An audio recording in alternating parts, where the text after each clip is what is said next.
Olha aí, pessoal, tá muito engraçado, tá muito divertido ver o quanto que o mercado financeiro desacreditou completamente do governo Lula.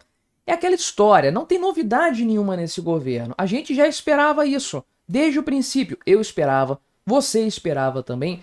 Qualquer pessoa com um mínimo de conhecimento econômico, que seja com memória para lembrar do governo Lula, dos governos petistas anteriores e, é claro, com honestidade intelectual, já sabia que a coisa ia para o buraco muito rapidamente.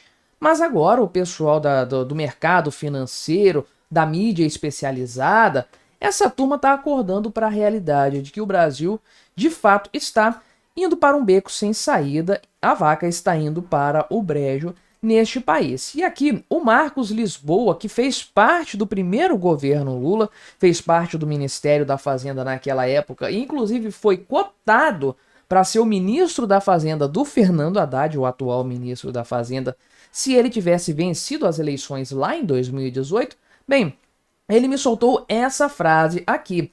O governo Lula merece descrença, o Brasil não. Ou seja, o Brasil é um bom país para se investir, um país promissor que vale a pena realmente alguém dedicar os seus recursos, o seu patrimônio e colocar dinheiro nesse país. O grande problema é o governo que está à frente do Brasil atualmente. O grande problema do Brasil é, sem dúvidas, o governo PT. Vamos conversar então sobre essa análise aqui, mas antes não se esqueça de se inscrever aqui no meu canal se você ainda não for inscrito, para fortalecer o meu trabalho e me ajudar a chegar aos 20 mil inscritos aqui no canal, uma marca muito importante para mim. E se você quiser me ajudar um pouco mais, você pode se tornar membro patrocinador aqui do canal, com valores a partir de R$ 1,99 por mês. Você me ajuda bastante dessa forma, pode ter certeza disso. Então, Marcos Lisboa deu uma entrevista aqui para o pessoal do Infomoney falando a respeito da situação atual do Brasil, né? Um cara, conforme eu disse, que fez parte do governo Lula entre 2003 e 2005, então foi naquele melhor momento do governo Lula, realmente quando todo mundo estava respirando aliviado, né? Não vai ser um comunistão, não vai ser um governo ali de extrema esquerda, vai ser uma protocontinuidade do governo Fernando Henrique Cardoso, especialmente do segundo governo Fernando Henrique Cardoso, que já tinha dado um pouco de ré no quibe, mas era ainda um governo ok para os padrões do Brasil, para o histórico do Brasil.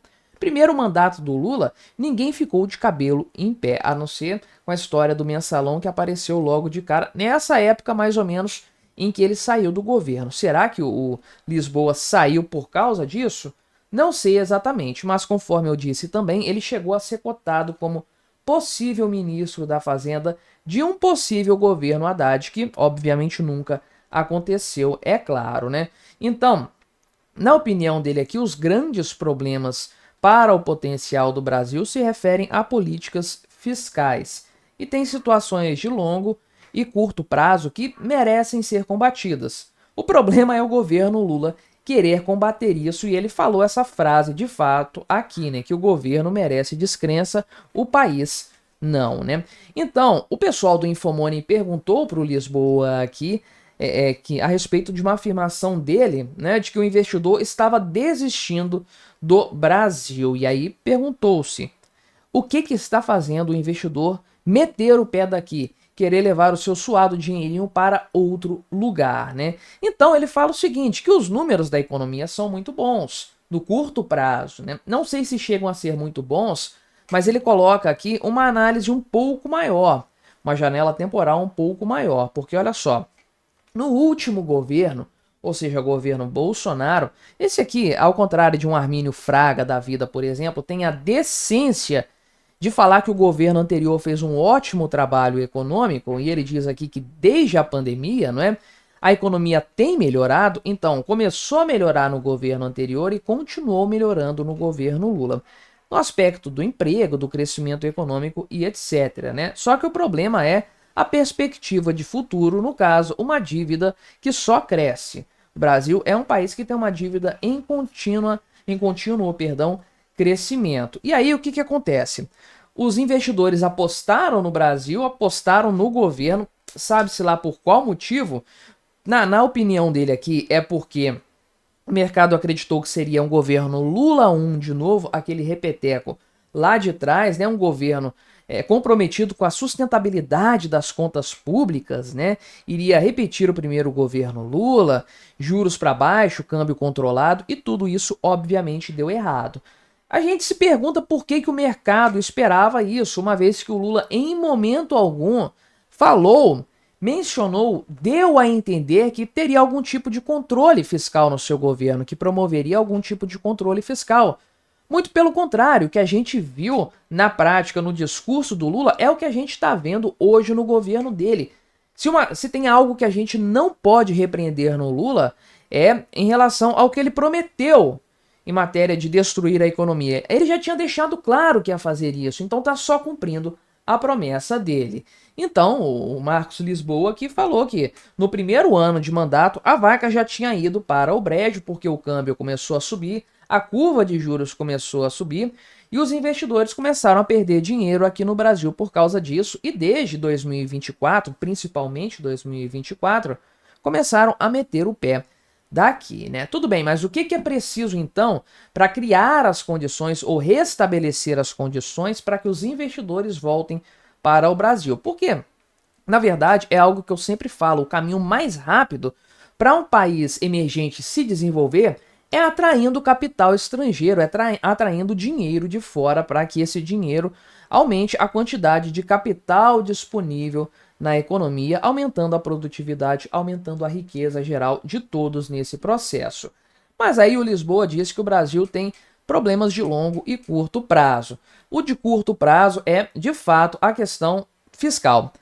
O arcabouço fiscal não sair de controle, né? Mas, porque aí levanta a questão, né? Como que o setor público vai pagar a dívida? Vai ser via impressão de dinheiro, via inflação, né? Porque geralmente é o que o Estado faz para pagar as dívidas, só que isso destrói a economia de maneira geral, né? Então, isso aqui vai ser, por outro lado, vai se alcançar com um gasto menor no governo Lula. Realmente, ele coloca aqui que esse não é um debate no Brasil, até porque tem leis, tem partes da Constituição que impedem isso, infelizmente, né? O nosso debate não é de corte de gastos, ele bem pontua aqui, o nosso debate é de aumentar os gastos, limitar o aumento. Nunca se fala no Brasil de cortar o que já tem, é de impedir que isso cresça. O teto de gastos foi isso no final das contas. O teto de gastos não falou sobre cortar gastos, falou sobre limitar o aumento dos gastos. É o máximo que a gente consegue aqui no Brasil. E aí, o arcabouço fiscal funciona? Pode funcionar? Vai dar certo? O Marcos Lisboa mandou a real aqui, né? Que desde o começo se sabia que o arcabouço fiscal não pararia de pé.